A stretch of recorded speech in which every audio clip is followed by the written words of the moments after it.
this sounds like a fortune cookie wisdom, but trust me, it is absolutely not. It is imperative that we have good people, or at least people who try to be good, whatever it means to be a good person, but at least people who honestly try to be good, be given that kind of qualities. Not that you can do anything with these qualities, but you understand a couple of things become certainty.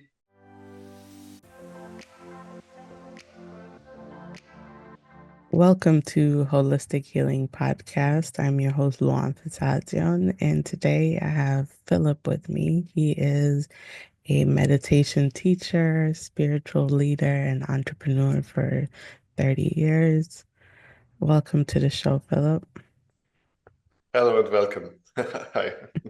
Can you give us a little background on what you do? Sure, I'm one of these guys where the little background might take an hour, but No I've problem. been a, but it's, I've been around. I've been, as you said, more than 30 years in the spiritual world, mainly as meditation teacher, but I do have a background in studying traditional medicine, acupuncture, and things like that. But I've just very few years actually worked as a therapist, and then, so to say, I continued as a meditation teacher. I even had several meditation centers and things like that. But then I went into the business world, and you know, it's just always like a back and forward, back and forward. It's like business, starting and founding many, many companies, doing some spiritual work as a teacher for myself, and also like food production is the third thing. So I'm bouncing, and art as well. I also have been an artist. I had a couple of exhibitions, including in the Museum of Modern Art from Vienna, Austria. So it is those four elements that are just bouncing back and forward all the time, and I don't want to make a final decision. So basically, that's who am I as a very short run of, and I'm not going to go into every detail because otherwise it's going to go forever. No Just to say, problem. I've founded way more than 10 companies, and some of these companies were a little bit bigger. So if I start going into things, it just goes crazy. So, what drew you to the spiritual world? That's an interesting one because I started extremely young, very young, looking into spirituality, mysticism. When I mean young, it's like really young. I remember when we were in the beginning of high school, everybody back there had to give a lecture during the religious class. It was a open religion leaning towards Christianity, and everybody had to give a class, and people were really young, and most kids talked about some innocent stuff, a little bit about the Bible and this and that. And me being, well, I was like, I don't know, 15, 14, 15 years old, gave a 1 hour lecture about a 17th century Freemason symbolism. So no one in the class ever heard about a Freemason, neither the 17th century, and symbolism in itself. Mm. You know what I mean? So Yeah. I read books in that time, all the classics about the psychology of marketing, mass manipulation psychology. That's the stuff I used to read around 16, and it, continued from there. That's interesting. Yeah, that's the stuff I was interested to in that age. But there you go. That's why we ended up here, I guess, you and I. Yeah. And you realize they do use a lot of spiritual knowledge and hermeticism and all these other things. And It's a great journey, because I guess I were way too young. I went into all the occult things. I went all into the black magic. I just went everywhere you can go, and very young. And I started also learning meditation very young. I was lucky that my parents supported it, so I've learned meditation very young. And actually, with 18 years, I started my first group as a meditation teacher already. And actually, it was a quite good success. And with 19, I opened my first meditation center. which was doing well for many years until I changed the country, because I've lived in many different countries myself. So I think you have lived in many different countries. So Yeah. you know how it is when you embrace different cultures and when you're going from there to there. So basically, it was a wild ride. You mentioned your start with religion as well as spirituality, and I feel like those two groups sometimes are seen as complete opposites, or um, one faction doesn't, for lack of knowledge, doesn't respect the other or sees the other as being completely different. What is your view on that? Well, I guess you talk about Christian religion mainly, because other traditions of religions are a bit more open or less or more inclusive. If you look at Judaism, and there we have Kabbalah and other quite spiritual traditions, they're just basic everyday practices. Or if you look at Buddhism and others as well. So I think it's a specific Christian thing, Yeah. and not even if you look at traditional Catholic Christianity, we have Augustus, not what. So we do have, and especially if you, for example, look at the big other half, the Orthodox Christianity, their spirituality is huge, huge, integrated into everyday's life of these Christian people. And this is like a huge block around the world. So many countries are Orthodox, if it's the Greeks or if it's the whole Balkan down there, and of course the Russians. So it's or Ukraine, whatnot. So this is a very huge block of people around the world who are Orthodox.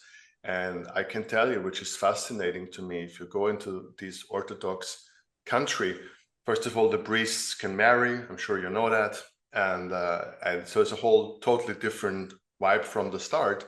And it's also a Christian faith that does not, now the English word is not coming to my mind, but go outside to tell other people to become Christian. What's the word? Help me there quick. Um, Initiate maybe, or No, there's a I specific know word. there's a Just specific word, I lost it missionaries. in this sec. Missionaries. Yeah. Thank you so very much. So the Orthodox do not missionary work, either in their own country, either outside. So basically, these priests, they're in the church. If you come, you come. You don't come, you don't come. It's a very relaxed approach from the start. And it's very like a family thing. It's a very warm thing happening there. And the ordinary, for example, if there's a big birthday party, it's just somebody rings on the door and it's your priest, and he just pops by, have a glass of wine, laughing with you, just checking that everything is fine, and they just move on. There's no preaching in the way that we would understand from a Catholic side or a Protestant side. He's just a guy sitting somewhere having a glass of beer, wine, whatever, surely alcohol, I can tell you that. and Mm. it's just, make sure everything is okay. And if you want to take him by the side and talk to him, he'll be there. If not, he just moves on. And that's how it goes. And I was also fascinated that every family are very connected to monasteries. That is something that we Catholic, for example, do not have at all. My family don't have its monastery. And it's so crazy when you see this. There is the guy getting up on Sunday morning, driving to his monastery, and just take the lawnmower and start, cutting the grass. Nobody told him. He didn't ask permission to the people running the monastery. Hey, can I, lawn your grass? No, it's his monastery. They come and, they do there, and and the monks who live there, they're sitting there very relaxed outside on the bench, and the guy comes, takes the lawnmower, and he's like, hey guy, and he's doing his thing. It's amazing how this integrated into people's lives. And also when people have big trauma, I had a friend of mine who lost his son very young, and he couldn't cope with the situation. So he just totally relaxed, said, well, I'm going to my monastery. And it was just like that. He just sat in the car. He didn't ask if there's a place, if he could come, like it would be in the Catholic world. No, he just sat in the car, drove there, and stayed 1 year in that monastery just to cope with things. And it was his natural place to go back to kind of reboot. So it's a really interesting way that, for example, you talked about spirituality versus religion. If you look, for example, something like the Orthodox, it's super tight.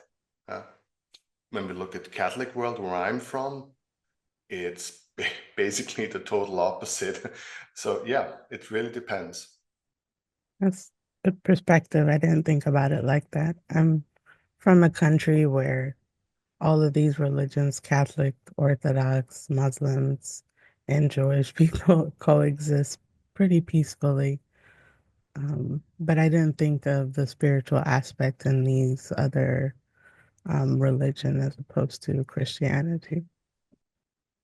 I think you have your own Christian faith in Ethiopia anyway, right? Yeah, It's all Catholic. because even the Catholic, no, it's half Orthodox, half Catholic.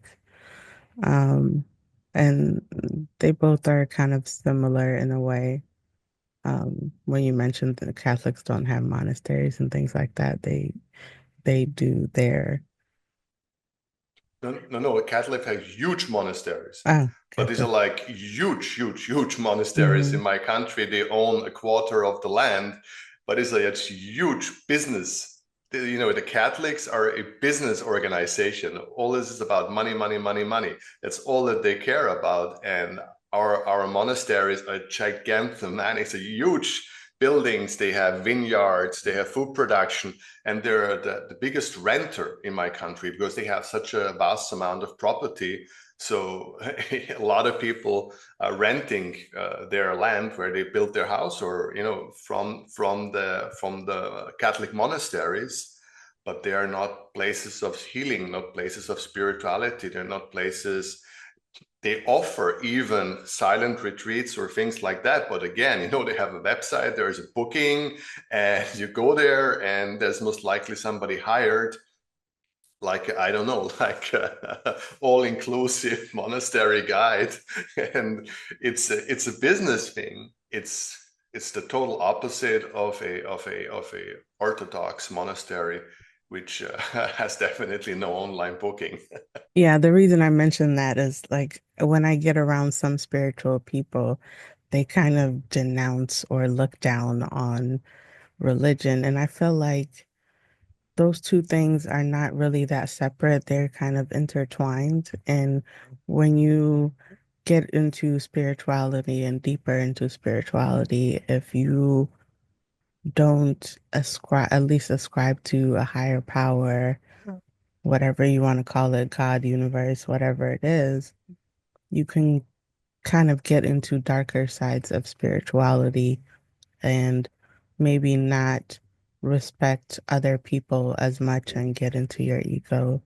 So I feel like one without the other is limiting. And religion without spirituality can also be somewhat limiting because a lot of the spiritual in this modern text at least, a lot of the spiritual stuff has been taken out to kind of take away power from a person and give it to someone else. So that's kind of my perspective on it. I think both are important to get a grasp on.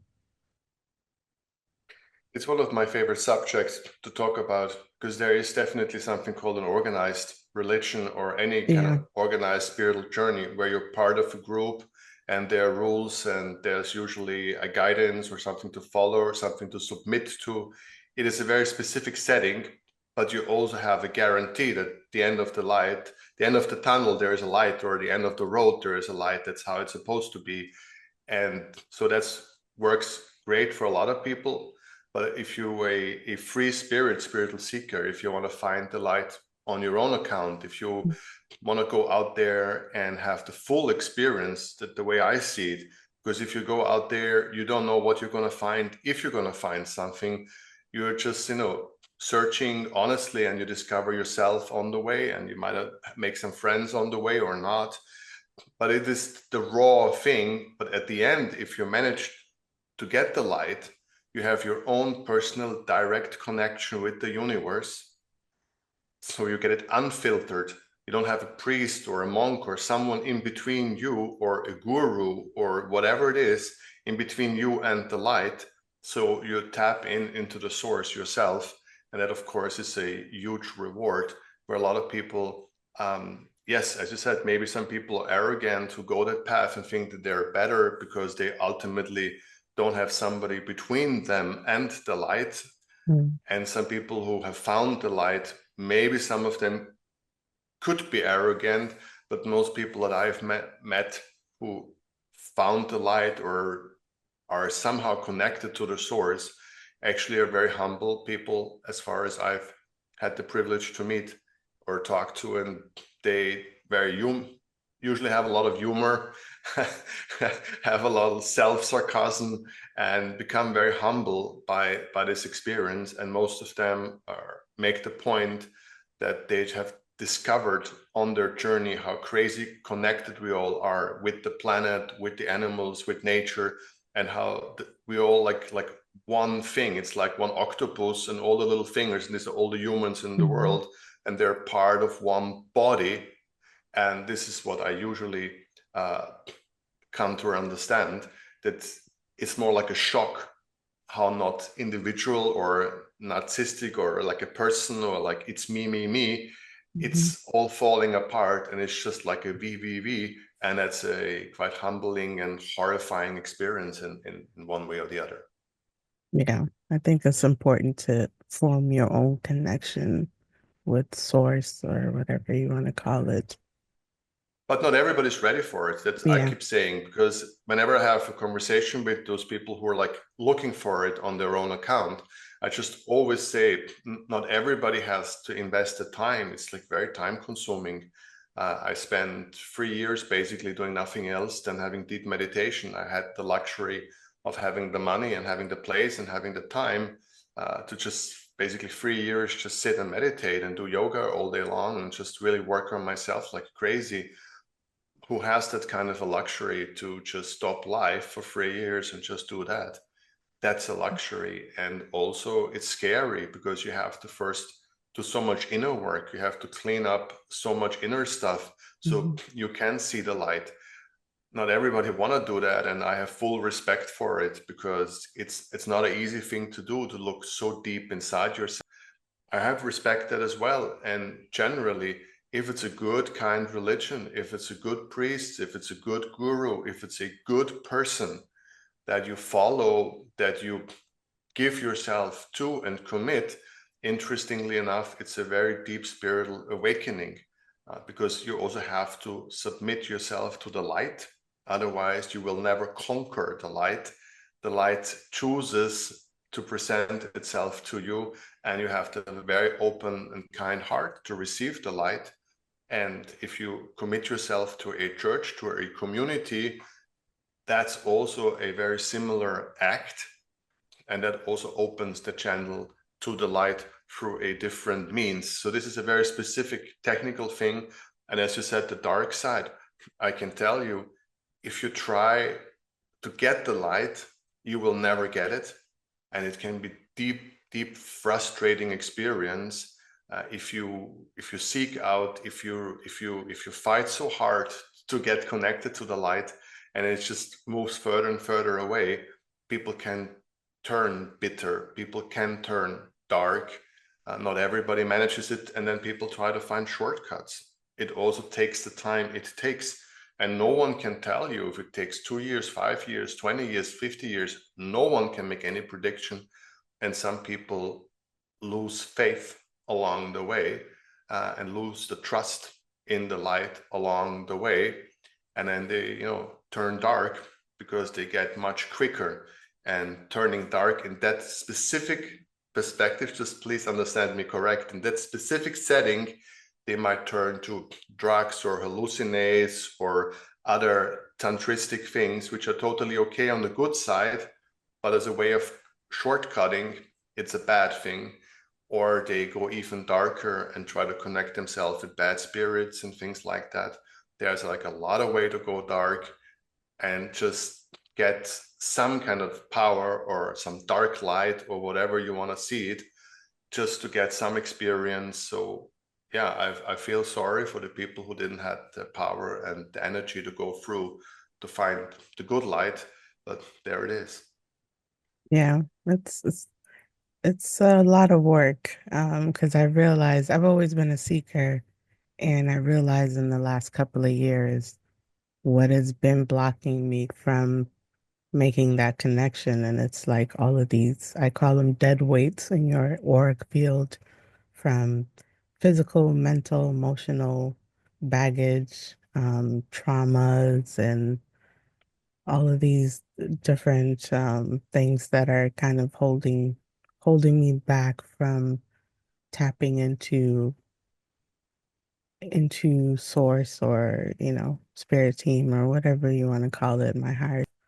And so as I started to peel the layers, um, I felt like my intuition and all these other things got stronger. So it is a lot of inner work, and that's why I kind of focus on personal development and holistic healing on this podcast, is so to encourage people, because I'm around people that don't even like kind of see some of the subjects we're talking about as woo-woo. And I'm like, okay, just do your personal development and you will naturally awaken in your own time. So, But if you like, to your viewers, I can offer shortcuts, good shortcuts. oh, good If you, shortcuts. Okay. I can offer good shortcuts to dramatically reduce the time. And one of it is volunteering. It's a major shortcut. If you do it from the right heart, if you don't do it like I want a shortcut, I'm volunteering. That's again bad. But if you do it from your heart, if you, I don't know, you go out there in the morning with friends and clean some rivers, or cook food for the homeless, if you engage with your community, that's a huge shortcut. Another huge shortcut is to just cook food for your friends, like real food, invite them over, have them laughing together. That's a massive shortcut towards the light. Why do And you feel like that is? I know I'm pretty big on volunteering and things like that, but I didn't see that as a way to, kind of get it's connected. it's the most selfish thing in life you can ever do is volunteering. That's the massive act, good act of being a total egoist, is to volunteer, because you get so much way more back than you can ever give in your life. And it heals you. It literally heals your soul. It's every day. It's a soul healing process. And the light recognizes these activities. And so to say, your brownie point with the light are growing to ultimately open up to you and ultimately give you the privilege of its presence. So these things do not get unnoticed. I want to get into meditation. I know there's a lot of different styles of meditation. Are there specific ones you practice or use different styles based on the circumstances? Well, first of all, I teach now more than 30 years. As I said, I had like countless groups in many different countries. I still have not really started with online, the whole online thing, so that I know there's a massive market out there for giving online lectures or doing guided meditation and record it. I always love to have real groups and real people. That's where my passion used to be. But I'm starting now slowly to offer one-on-ones online, but either I work with people who are trainers themselves and very much advanced and help them to better understand what they're doing as trainers, better understand the technical side behind meditation. Or I really, really like to start with beginners who just want to look into meditation. It's always my big dream to give somebody the first meditation lecture ever, so they can have a look at it and set them up in the right way. So if you ask about the technical side, well, again, I learned meditation so very young. I don't even know what was the technique called I learned then. It's such a long time ago.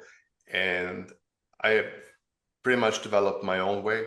It's its very own approach. I'm sure you could find, if you're an expert in all the different techniques, you could say, oh, that part is a little bit different to that, or that part is a little bit different to that. I'm sure that is true, but I developed everything out of my own heart, out of my own experience, out of my own many years of teaching and meditating.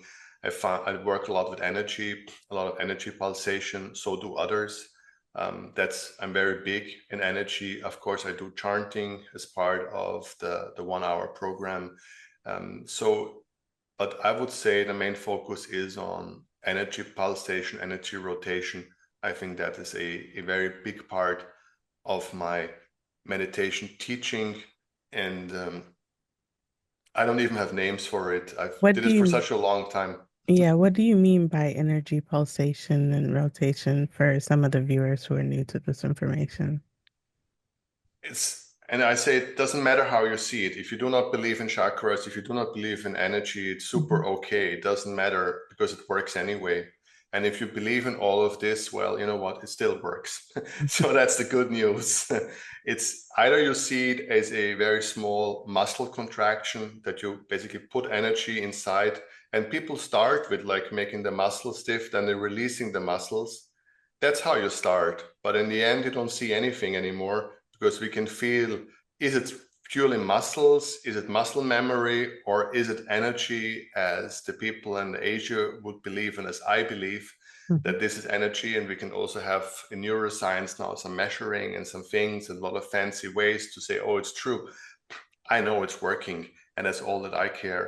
So when you start with these things, you start very basic, but after some time, you can really send the energy for your body quite smartly, and you start to create a certain circles of energies.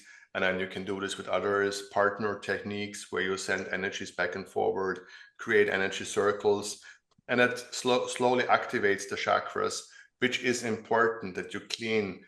So to say, if you want to go forward in meditation, you have to do a lot of inner work because that's what's blocking you. So if you want to deeper meditate, better meditate, if you're interested in the pure sense of meditation, you have to do a lot of inner work, a lot of cleaning up, and some is on the energetic levels. The chakras must be in tune. It's like harmonizing your body. You have to do a lot of these energetic work, but you also have to do soul work. You have to, it's, you know what? Before 10, 15 years, nothing ever happens in meditation, no matter how hard you work. It's a long path. It's a slow path, a long path. And in the end of it, it's not very little, if even anything, to show for. So I'm surprised that there are so many people around the world who were crazy enough to sit for 30 years and nothing's going on. I think it's beneficial regardless. Even if you're just sitting there and you don't believe in all this chakra and energy stuff and you just quiet the mind even for 15 minutes a day, I think it's beneficial, whether it's for your emotional state or physical state, your nervous system. I think over time, um, because I've made it a habit before, and there's been times where I stopped, and then that's when you notice, like, okay, there's a little bit more disturbance in my energy when I'm not consistently meditating.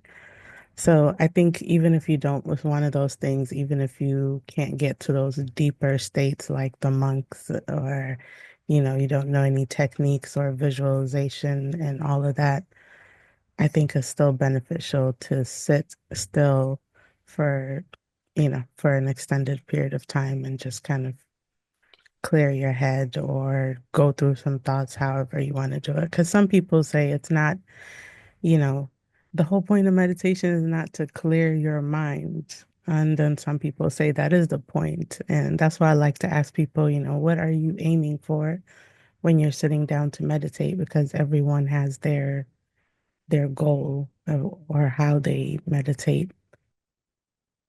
Absolutely. The way I see it, at the beginning of meditation, it's a huge benefit. All of the things that you just said, better sleeping, calming yourself down. So when you start to meditate, it's huge. It's a huge transformation going on when you just a little bit quiet yourself, come to yourself, get in touch with yourself, connect with yourself. It's highly beneficial, as you said. But then comes this long, stony road, another 10, 15 years or so, where yes, you have this initial beneficial things and you get used to it and they're great. And as you said, when you stop, you immediately can feel it. But to go to a next level where you then understand a much deeper form of meditation and you're connecting with lights or sunlight, you let some light in, and you're really starting to be in these transcendental kind of things. That is a long road where, so there's a great beginning, there's a long nothing, and then boom, chakalaka. Because once you're there, you're a little bit like, oh dear Lord, I didn't see that coming. So it is one day, nothing, nothing, nothing. And it's not this kind of like slowly going up, and aha, now I'm on the mountain. No, it's just like going absolutely nowhere, and poof, you're on top of the mountain, and you're electrified, and all the whistles are blowing, and you're like, dear, I didn't see that coming. Thank you to myself that I've went through these many years of hard work, because the reward is literally insane once you connect with the spirit just a little bit. If you just a little bit touch the spirit, it is more energy that you can ever phantom that comes towards you. And then you also understand that you've needed the time. Only when you're there, you understand, I needed the time to my body be ready, my soul be ready. And as you said, you can get arrogant, you can get a lot of things. So it's also a good, natural safety system that we do not give those kind of, they're not talents, but those kind of experience to people who are not ready to receive them. So this sounds like a fortune cookie wisdom, but trust me, it is absolutely not. It is imperative that we have good people, or at least people who try to be good, whatever it means to be a good person, but at least people who honestly try to be good, be given that kind of qualities. Not that you can do anything with these qualities, but you understand a couple of things become certainty that for most people is just guesswork. You can believe that God exists, or you can believe this, you can believe that. Some people believe stronger, some people believe weaker. But once you connect with the source, and even if it's for a couple of seconds, you just know. And that kind of changes everything, right? I want to talk about, like we mentioned, that it takes some inner work and healing. And sometimes, we talk in society a lot about physical and mental healing, but I think emotional is something that's not talked about as much. And how do you deal with removing emotional blockage or transmuting emotional energy? Exactly. I think this is again where my shortcuts coming in. Mm, This is how I see it. If you go out there and plant some trees, this is when things are happening. When you mm, go and clean rivers, take care of your community, again, volunteering, again, inviting friends over for a nice dinner. This is when we work on these emotional sides, when the healing truly takes place, when we're laughing with other. Laughing is one of the greatest forms of healing. It's like the powerhouse of healing. To laugh about things, to let go among others, sharing. I always say, after 30 years teaching groups, I've come to really question, is it that 1 hour lecture I'm giving, the healing, or afterwards we're going for a beer and sitting together and having a little post meditation, or a tea, or herbal tea, or whatever you're up for. mm, But is this the healing when we sit there, we laugh, and everybody's talking about what's going on in life? So I really come so deeply to question if it's my meditation lecture that makes people heal, or if it's that little time we spend together after the session, if that's the mm, true moment of healing. So this is very simple, but it's not mm, simple at all. And you can take this a step further. If you have kids, you can try to go to farms that work, natural farms, organic farms. You can go there once in a while and buy some food directly from the farmer. You can engage with the real world. You can touch the real world. You can go into the forest, experience nature. Nature is a huge healing power. So these mm, are the things. Real food is a healing power. Friends are healing powers. Volunteering is healing power. Nature is a healing power. And also there is an inwards way, reading good books, taking time Staying away from the mobile phone, switching it off on Sunday, that's a huge healing power. Mm. The family come together and say, like, this Sunday, Saturday evening, we're turning them off and we'll turn them on Monday morning. Who cares? I mean, that's our time now that we spend together. This is healing, right? And also seeing each other is a huge healing. When you have children, just to say, I'm gonna now today make time. I'm gonna see you. I'm gonna see you and see what's going on, and that's healing power. So there's Mm. a lot of these elements. That's the way I see it, and I know people are very big on inner work, Mm.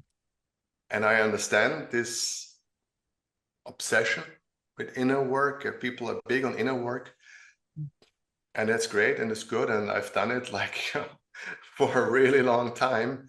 But I've come to understand that inner work is great if it's balanced with outer work.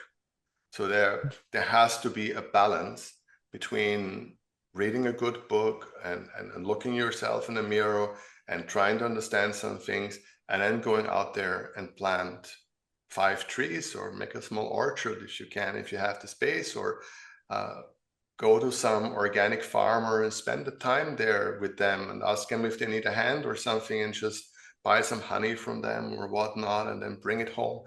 So these two movements, inner work and outer work, if they are in harmony, they really make each other like boost.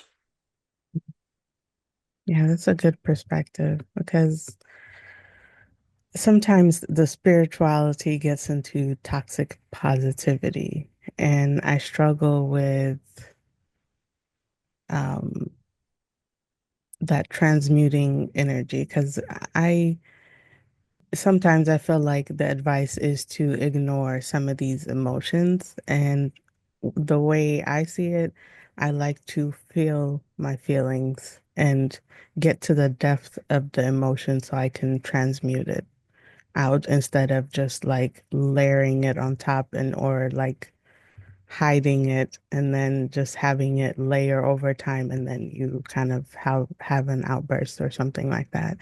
I'm a big proponent in kind of like feeling your feelings, getting to the depth of it, seeing why you have those feelings, and then you transmute it properly so that it's not bothering you. Um, Especially when people get into the darker emotion, right? Like grief or rage or things like that that are deeper emotions, people that are going through stuff. Um, I don't think it's good to kind of like ignore those feelings and kind of bury them down. And that's when you get into other mental issues. So I think it's good to know how to properly transmute your negative energies, whether it's through doing stuff. You know, some people transmute it through art, music, and whatever planting, whatever hobbies you have, or, you know, just finding a healthy way to kind of transmute that energy. And you see, there we come back to your first question, because we used to live in a world where we had strong rituals, church-driven Mm. rituals, certain burial rituals, and there used to be not just a funeral and that's it. In the old days, people used to come together after 30 days, and then they came one more together after 1 year. And also the villages and communities had certain support systems.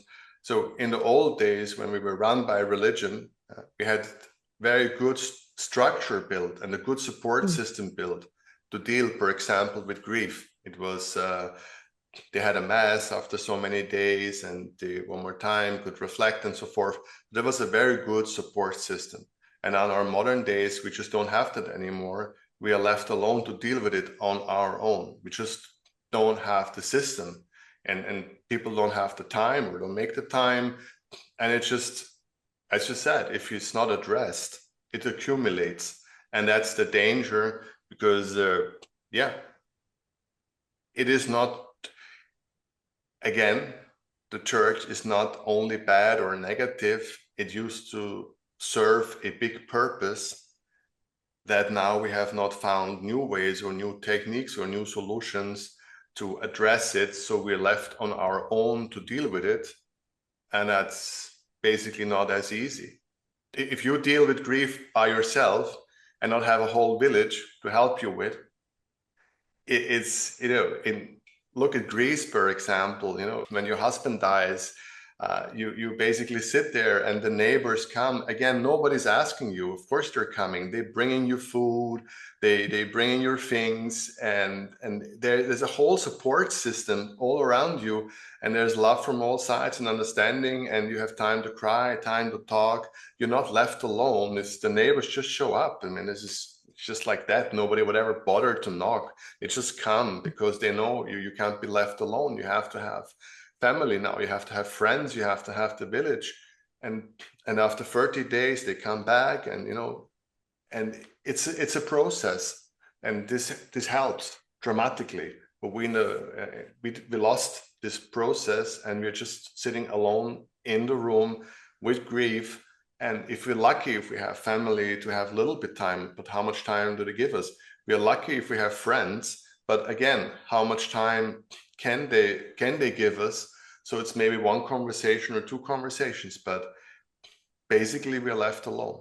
What are your views on the recent boom in apps or that help you, like mindful apps, meditation apps, AI guided meditation, and these digital tools, um, which kind of is different from, which I think is kind of weird, because spirituality and these meditation is supposed to be about presence and going inwards or tapping into source.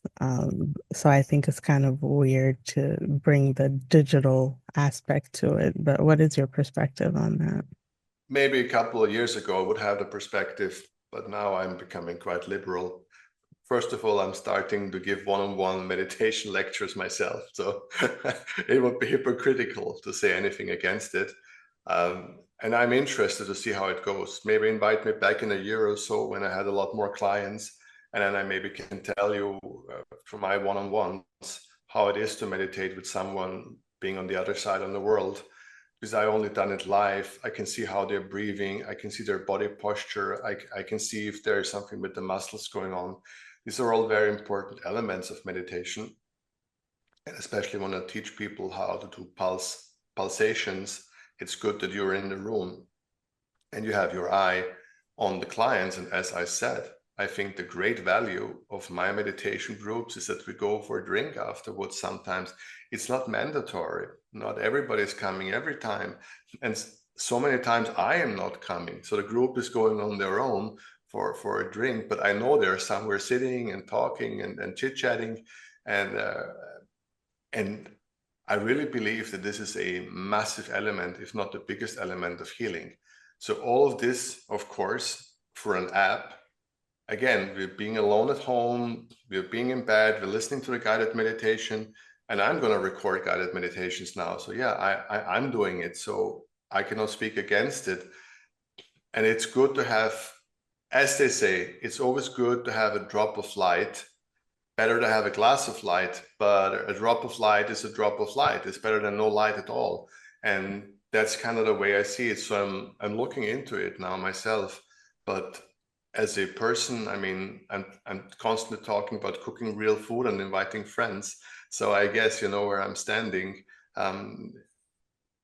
Hands-on, that is still how I think we humans are created, to be in community, to being connected, to feel each other, to see, to smell each other, to have the physical side of our connection. But again, a drop of light is better than no light at all. I know you mentioned you've created something to help people with their growth. Can you talk a little bit about that?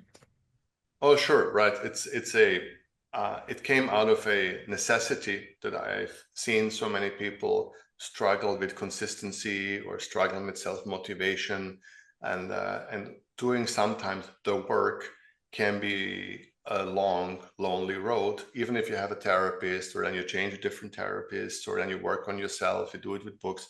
So people lose track, people lose sight of the development.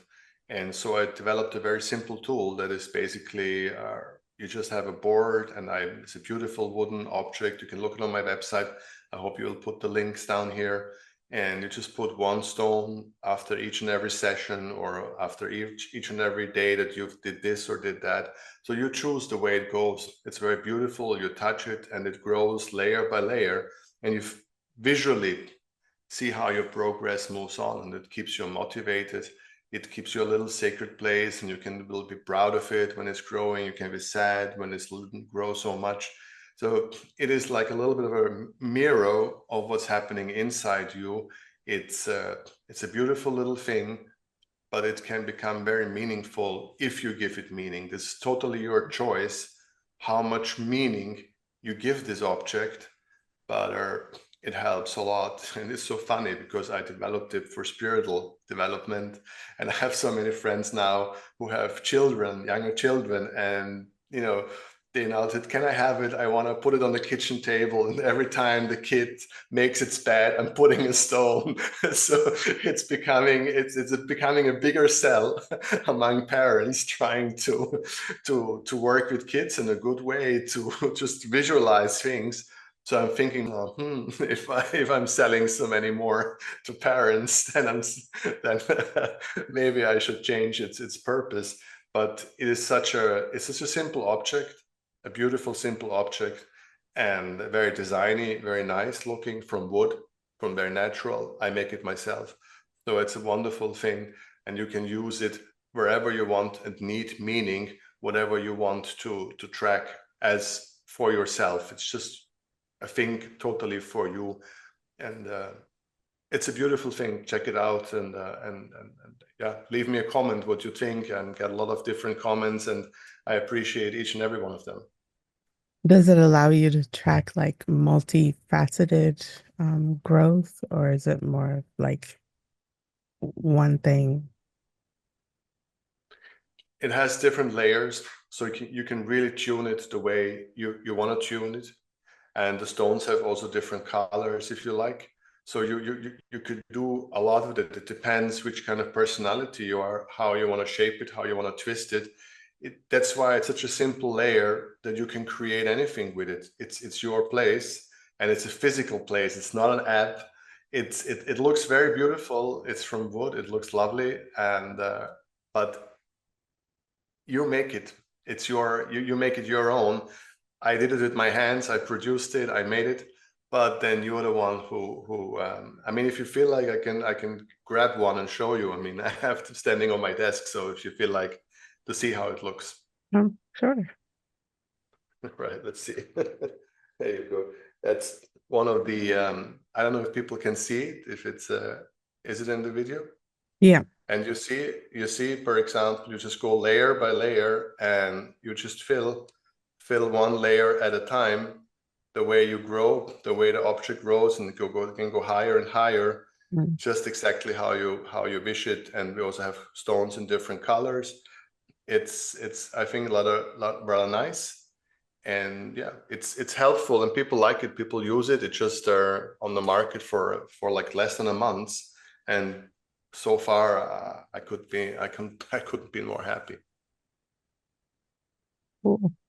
And for the listeners, I'll have his information in the description as well if you're interested in that.